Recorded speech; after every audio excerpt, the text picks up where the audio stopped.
Programme میں ایک بار پھر خوش آمدید ناظرین. سینیٹر ایمل ولی خان صاحب کی گفتگو آپ نے سنی اور آج جو اہم ڈیولپمنٹ یہ بھی سامنے آ رہی ہے کہ مسلم لیگ نون نے مولانا فضل الرحمان صاحب کے ساتھ رابطہ بھی کیا ہے اور جو سینٹ انتخابات ہیں خیبر پختونخوا کے حوالے سے وہ انتخابات مل کر لڑنے کی پیشکش بھی کی ہے. حال ہی میں آپ کو یاد ہوگا کہ صدر زرداری صاحب کے خلاف جو خبریں چلی تھیں ان خبروں کی نہ صرف پاکستان پیپلز پارٹی نے تردید کی بلکہ خود حکومت نے بھی ان خبروں کی تردید کی اور آج بھی وزیر داخلہ نے جو ایک ان کا بیان سامنے آ رہا ہے کہ وہ خبریں جو ہیں وہ بے بنیاد ہیں اور یہ ایک مہم جو ہے وہ بدنیتی پر مبنی ہے. اس حوالے سے ہم گفتگو کرتے ہیں. خرم دستگیر صاحب ہمارے ساتھ موجود ہیں. خرم دستگیر صاحب بہت شکریہ سر وقت نکالنے کا. حال ہی میں آپ نے دیکھا ہوگا کہ سر کئی خبریں سوشل میڈیا پر کچھ رومرز جو ہیں وہ بھی چل رہے تھے میاں صاحب سے متعلق بھی. پھر حال ہی میں آپ نے دیکھا کہ زرداری صاحب سے متعلق یہ اہم خبر آئی کہ شاید ان کو عہدے سے ہٹایا جائے یا استعفیٰ مانگا جائے. یہ حکومت تردید تو کر چکی ہے سر. میں صرف آپ سے یہ جاننا چاہوں گا کہ ان خبروں کے پیچھے آپ کو کیا محسوس ہو رہا ہے سر, کیا ہو سکتا ہے؟ جی بڑا واضح ہے کہ پہلے تو الحمدللہ مارکہ حق میں پاکستان کی کامیابی نے ایک پوری فضا قوم کی بدل دی اور جو ایک مستقل طور پہ پاکستان کو نیچے گرانے کی کوشش تھی وہ پاکستان نے کھڑا ہو کے بتا دیا اور قوم کو نظر بھی آیا. اور اس کے بعد جو ہے ہم دیکھ رہے ہیں کہ کس طرح بڑی سموتھلی حکومت کا بجٹ بھی پاس ہو گیا اور کوئی اس وقت اپارٹ فرام کہ ضرور اپوزیشن کا حق ہے کہ وہ پارلیمان کے اندر یا مختلف صوبائی اسمبلیوں میں اپنی احتجاج کریں اور احتجاج ریکارڈ کریں, لیکن اس وقت تو وزیر اعظم شہباز شریف اور بلکہ چاروں جو صوبائی وزرائے اعلیٰ ہیں ان کے سامنے کوئی سیریس پولیٹیکل چیلنج نہیں ہے. اور یہ پاکستان کے لیے اچھی بات ہے کہ ہم اگلے کچھ سال سیاسی استحکام کے ساتھ آگے بڑھیں گے. پاکستان کی معیشت بھی بہتر ہوگی, پاکستان کا دفاع بھی مضبوط ہوگا اور پاکستان جو بہت سارے اب بیرونی دنیا سے چیلنجز اٹھ رہے ہیں ان کا مقابلہ کرنے کے قابل ہوگا. تو اس لیے جب اس قسم کی ایک آپ کو نظر آ رہا ہو کہ ملک میں سیاسی استحکام آ گیا ہے جس کی بڑی دیر سے خواہش تھی, تو پھر بہت سارے لوگ ایسے ہیں جو سیاسی استحکام کو ڈسٹرب کرنا چاہتے ہیں, جو اس میں نئی خبریں ڈال کر اور غلط خبریں جو مستقل طور پر چلائی جاتی ہیں, پہلے بھی چلائی جاتی تھی لیکن وہ دب جاتی تھی. مثلا کچھ مہینے پہلے آپ کو معلوم ہے کہ بہت خبر چلی کہ خیبر پختونخوا میں گورنر راج لگ رہا ہے اور وہاں حکومت ہٹائی جا رہی ہے. ایسا کوئی کام نہیں ہوا. تو ہم سب کو, اور یہ بھی مثلا خبریں چلتی ہیں کہ ہم ایک دن سنتے ہیں کہ ایک میڈیا کے سیکٹر میں کہ جی فیصل آباد کی ساری ٹیکسٹائل فیکٹریاں تو بند ہو گئی ہیں, اگلے دن خبر آتی ہے کہ ایکسپورٹ 11% بڑھ گئی ہے. تو لہٰذا یہ ایک جھوٹ کا ایک پورا عنصر ہے جو پاکستان کو ڈسٹرب بھی کرنا چاہتا ہے, جو پاکستان کے عوام کو یہ بھی کہنا چاہتا ہے کہ جی اس ملک کا بالکل ہی بیڑا غرق ہو گیا.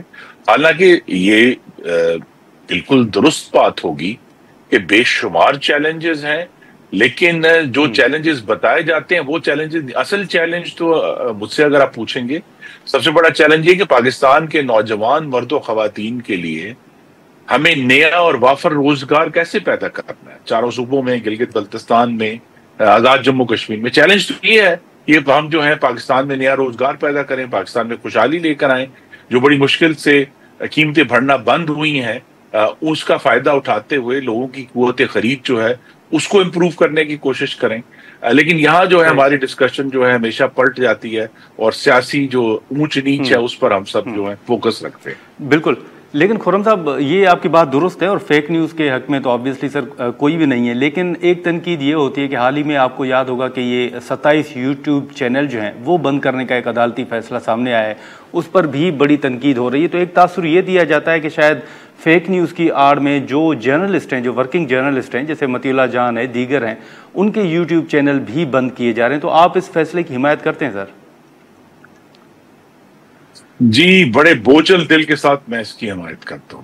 دیکھیے جو اظہار رائے کی آزادی ہے جو ہمارے آئین میں بھی درج ہے وہ حکومتی پالیسیوں پر تنقید کا تحفظ ہے کہ اگر آپ حکومت سے اختلاف کریں تو آپ کو یہ تحفظ حاصل ہے، اور آج بھی حاصل ہے. آپ کو معلوم ہے کہ ہر روز شام کو ٹیلی ویژن چینلز پر بہت لوگ حکومت پر تنقید کرتے ہیں، لیکن پوری دنیا میں، جو کہ پاکستان میں ابھی قوانین موجود ہیں لیکن عمل درآمد نہیں کیا، لائبل کا قانون موجود ہے، سلینڈر کا قانون موجود ہے، اور لائبل خاص طور پہ بڑا ایک طاقتور قانونی لفظ ہے کہ آپ کو کسی کے بارے میں بھی غلط بات کرنے کا اختیار نہیں ہے. اس کی آپ وہ غلط بات کر کے اظہار رائے کی آزادی کے پیچھے نہیں چھپ سکتے. اگر آپ نے بات کرنی ہے ضرور ثبوت کے ساتھ کریں. تو لہذا وہاں ہمارے چینلوں پہ اب یہی سوال ہے کہ مثلا جن لوگوں نے زرداری صاحب کی خبر چلائی کہ انہیں ہٹایا جا رہا ہے، انہوں نے بڑے وثوق سے، آپ کو معلوم ہے، وی لاگز کیے. اب کیا ان کی کوئی پکڑ نہیں ہونی چاہیے کہ آپ نے ایک جو ہے پوری قوم کو ہجران میں مبتلا کیا؟ اور یہ بات ہے کہ اسپیچ اٹ سیلف جو ہے وہ ایک ایکشن ہے. آپ کو معلوم پوری دنیا میں اب اس کے اوپر بہت لیزی ہو رہی ہے. سر آپ کیا کہتے ہیں، ان کی پکڑ ہونی چاہیے؟ جی، جو شخص غلط گفتگو کرتا ہے، میں چینلز بند کرنے کے حق میں نہیں ہوں. یہ جو بندش ہے وہ اس کا حل نہیں ہے. حل یہ ہے کہ جو ایسے اصحاب یا خواتین جو غلط خبریں پھیلائیں، ان کے اوپر قانون کا اطلاق ضرور ہونا چاہیے. یہ جو بند کرنا ہے یہ بڑا ایک کند ہتھیار ہے.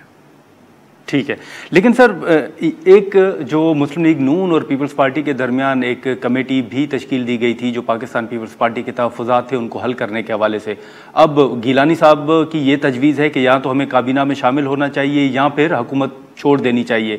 ابھی بھی کل آپ کے علم میں ہوگا کہ جو کمیٹی تھی این اے کی داخلہ سے متعلق، اس میں نبیل گبول صاحب اور طلال چودھری صاحب کے درمیان، شادیہ مری صاحبہ کے درمیان نوک جھوک بھی ہوئی، اور ایک طنز بھی کیا گیا، تنقید بھی کی گئی مسلم لیگ نون کے اوپر کہ ان کو یہ مخصوص نشستیں خیرات میں ملی ہیں. اور انہوں نے یہ بھی کہا کہ آپ یہ نہ سمجھیں کہ ہماری 70 سیٹیں ہم ان کو بڑھا بھی سکتے ہیں.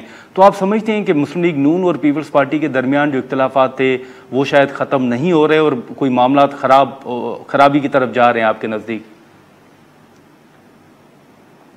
جی نہیں، دیکھیے، ہم پہلی بات یہ ہے کہ اختلافی گفتگو ہونا عدم استحکام نہیں ہوتا. میں جمہوریت کے اندر تو ہر وقت اختلافی گفتگو کا سامنا ہے. تو لہٰذا وہ اور یہ جو نوک چونک ہے، میں تو اسے ہلکی پھلکی موسیقی کہوں گا جو کہ چلتی رہتی ہے اور چلنی چاہیے. کہ جو ہے ہم مختلف معاملات کے اوپر جب گورنمنٹ کا جو پوائنٹ آف ویو ہے اس کے اندر اگر پوائنٹ آؤٹ کیا جائے کہ جناب یہاں آپ کا جو نقطہ نظر ہے اس کے اندر ایک گیپ ہے اور یا یہاں درست نہیں ہے، تو اس سے تو اصلاح ہوتی ہے. تو ہمیں اس نوک جھونک پہ اصل جو دیکھے اس سارے معاملے میں آپ کے ناظرین کی خدمت میں عرض کروں گا کہ اصل ایشو یہ تھا کہ بجٹ پاس ہوتے وقت کیا پیپلز پارٹی نے حکومت میں ہونے کی جو ایویڈنس ہے وہ دی ہے. انہوں نے بالکل دی ہے، انہوں نے اس کو سپورٹ کیا ہے. انہوں نے بعض جگہوں پر اختلاف بھی کیا. انہوں نے سندھ کے لیے مزید ترقیاتی فنڈز، میرے جو نالج میں آیا ہے کہ غالباً 88 ارب روپے کے جو ایڈیشنل پروجیکٹس ہیں انہوں نے حاصل کی. تو یہ تو جد و جہد اور نوک چونک جو ہے یہ چلتی رہے گی. لیکن دیکھیے جو بنیادی معاملہ ہے وہ یہ ہے کہ جب تک انشاءاللہ صدر زرداری قصر صدارت میں موجود ہیں یہ اتحاد بھی موجود ہے. سر ایک آخری مختصر سوال ہوگا کہ ہم نے کچھ وزراء کے یہ بیانات سنے ہیں، رانا ثناء اللہ صاحب کا اگر ہم نام لے لیں تو وہ پی ٹی آئی بھی ان بیانات کو کوٹ کرتی ہے کہ خود حکومت مان رہی ہے کہ خان صاحب بڑی بہادری سے جیل کاٹ رہے ہیں اور ان کو یہ توقعات نہیں تھی. سر آپ بھی بطور پولیٹیشین، سینئر پولیٹیشین، یہ سمجھتے ہیں کہ خان صاحب واقعی بہادری کے ساتھ جیل کاٹ رہے ہیں؟ جی دیکھیے، جو جیل کاٹتا ہے اس کے اوپر تو یہ فرض ہے، وہ کاٹ رہے ہیں. تو بلکہ انہوں نے اس پورے جو دور گزرا ہے اس میں اپنا جو موقف ہے وہ انہوں نے تو مضامین لکھے ہیں جیل میں بیٹھ کے پوری دنیا کے جو اس میں، اور ان کے نام سے جو ہے وہ پورا سوشل میڈیا کی کیمپینز چلتی ہیں. وہ اپنی جیل جو ہے وہ دیکھیے، جیل ان کو ایک عدالتی حکم کے تحت دی گئی ہے.